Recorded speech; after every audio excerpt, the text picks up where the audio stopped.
Hey, listeners, welcome to Speakak, your inspiring channel. Indian President, a great position and the first citizen of the country. Today we'll know about President's powers. The powers and functions that have been vested in the President of India may be classified under the following heads: the executive powers, legislative powers, military powers, diplomatic powers, judicial powers, financial powers and emergency powers. 1. The executive powers. Article 53 of the Constitution lays down that the executive power of the Union shall be vested in the President, thus making him the head of the executive. All executive actions of the Union must be expressed to be taken in the name of the President, and as such he shall have a right to be informed of the affairs of the Union. The executive power includes the power to appoint and remove the high constitutional authority of the country. Under this power, he appoints the Prime Minister and other members of the Council of Ministers and distributes portfolios among them. He also appoints the judges of the Supreme Court and the High Courts in the states, the Governor of the states, the Attorney General and the Controller and Auditor General of India, the Chief Commissioner and other members of the Election Commission, the Chairman and members of the Union Public Service Commission, the Finance Commission. Besides, he also gives appointments to many other statutory commissions, like Language Commission and Commission on Advice and Harriman. He also enjoys the power to remove the Prime Minister and other ministers and all of those whom he gives appointment on an address of the Parliament. 2. Legislative powers. The President of India is an integral part of the Union Parliament. The Parliament cannot function without involving him, because he alone can summon and prorogue the Houses of Parliament. If there is a deadlock in the process of legislation between both the Houses of Parliament, the President has the power to summon a joint session to do away with the impasse. He addresses both the Houses on the inaugural session after each general election and presents the agenda of the government. Apart from this, he can send messages to either House of Parliament on any important matter of national, constitutional or public interest. The Constitution requires the previous sanction of the President for introducing certain legislations, for example, a bill which seeks to create a new state or change the boundary of an existing state or change the name of a state or dealing with certain matters relating to fundamental rights. Money bills also require the previous sanction of the President before its introduction in the lower house. Besides, all bills, after they are passed in the Parliament, need his consent to become acts. The President can also promulgate ordinances during the recess of the Parliament. The ordinance is an emergent legislation. If a legislation is warranted at a time when the legislature is not in session, the President, on the request of the executive, can issue an ordinance having the force and effect of an act.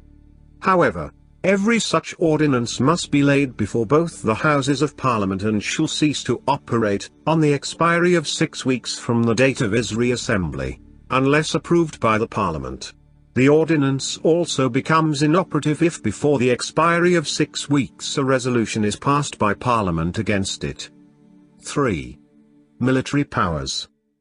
The Constitution vests the supreme command of the defence force in the President of India.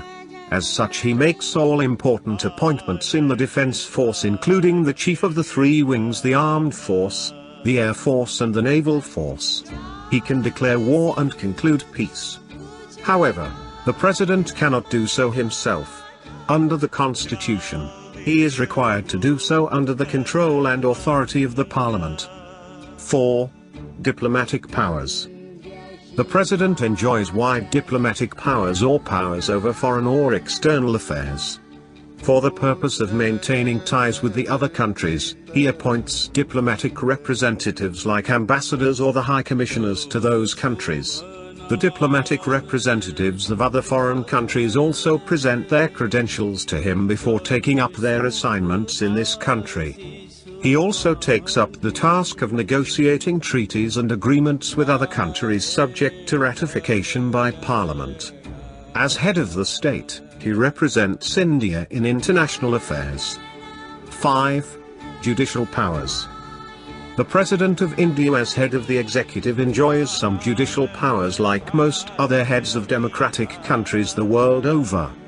The purpose of granting such powers to the President is to rectify the possible judicial errors.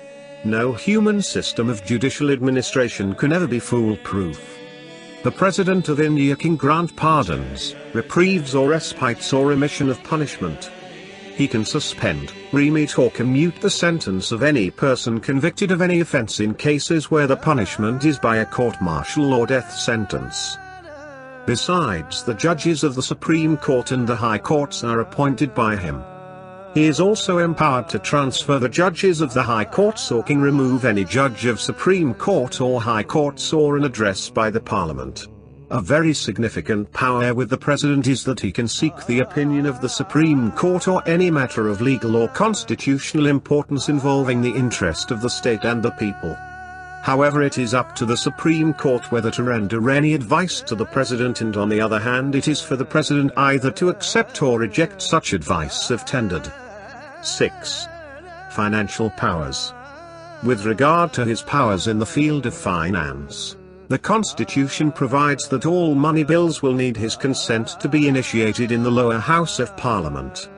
He causes the budget to be laid on the floors of Lok Sabha every financial year. He is empowered to order for the presentation of the report of the Auditor General of India or relating to the accounts of the Government of India. The Finance Commission submits its report containing its recommendations and actions taken for his placement in the legislature. The contingency fund of India is at his disposal. He can make advances out of it to meet the unforeseen expenditure. The powers discussed above are discharged by the President during a normal period. But normalcy may not be a permanent feature in the life of a nation. Sometimes some awkward situations may demand very tough action on the part of the chief executive.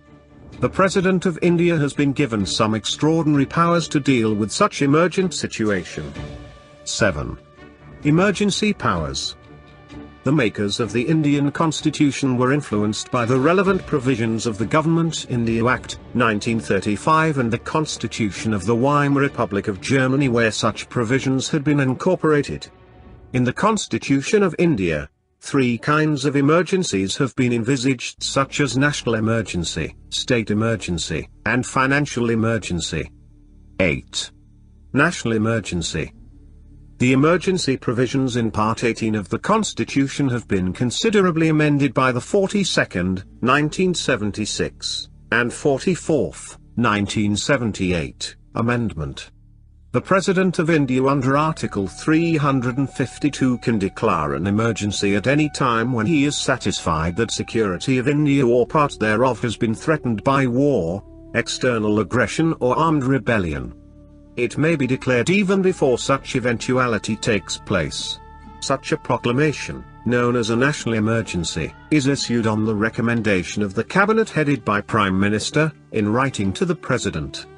This must be approved by resolutions of both Houses of Parliament within 1 month from the date of its issue.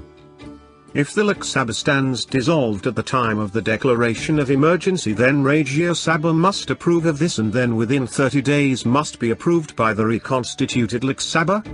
If approved by both the Houses of the Parliament, the proclamation of emergency continues for a period of 6 months. It may continue for an indefinite period till normalcy is restored, but it must be extended every 6 months through parliamentary resolutions. All such resolutions must be passed by a majority of 2/3 of members in both the houses. The President can revoke it any time. National emergency may be declared in respect of the whole of India on only a parts of it. 9. State emergency. The state emergency is also known as the political emergency, President's rule, and some others also refer to it as governor's rule.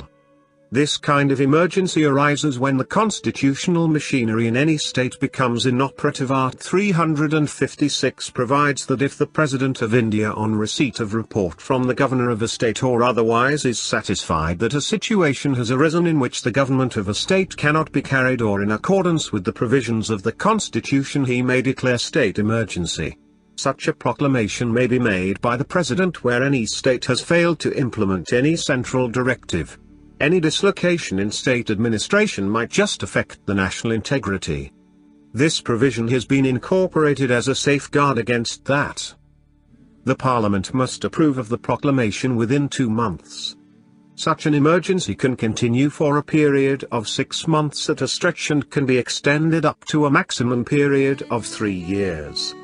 However, every 6 months the proclamation should be renewed by the Parliament. 10. Financial emergency. If the President of India feels satisfied that the financial stability of India or any of its parts is seriously affected, he may proclaim financial emergency under Art. 360.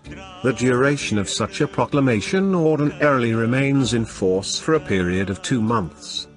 Of course, within that period it has to be approved by resolutions of both the chambers of the Parliament.